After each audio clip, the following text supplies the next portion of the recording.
So another day, another Jewish conspiracy sent to me in my private messages.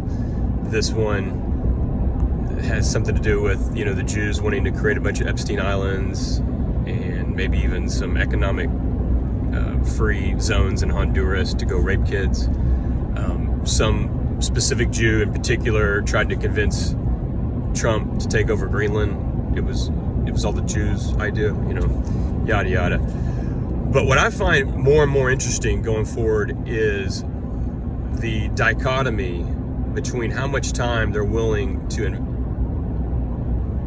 chase down these insane Jewish conspiracies versus how little time they will want to look at the origins of their own religion.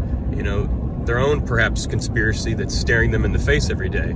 Because a lot of these guys are very religious that send me this stuff. They get into this. They're extremely religious. They're a Christian and they believe everything's supernatural in the Bible. It's all fact. Everything's supernatural in there. It's all fact. Don't worry about it. It's all true. And so it's just interesting. In my own experience, I believe they are unwilling, not unable, but unwilling to lift the hood up and see where their Bible stories originate from. Unwilling to explain or confront the idea that it's just such a coincidence that their religion shares all these traits with other religions from that area and before them. Whether it's Zoroastrianism, the stuff in Egypt with Horus, sun god, Judaism, it's just a coincidence that all these religions have a figure that associates with 12 friends or 12 tribes, 12 brothers. That's the 12 animals and figures of the zodiac.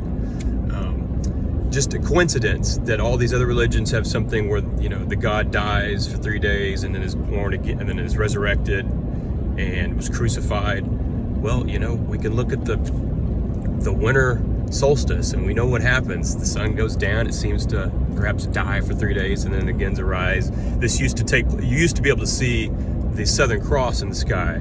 It's a constellation, and this would be observable in the sky as this is taking place. So it's just a coincidence that all these religions refer to this same stuff. And we could go on, the procession of ages, all this stuff.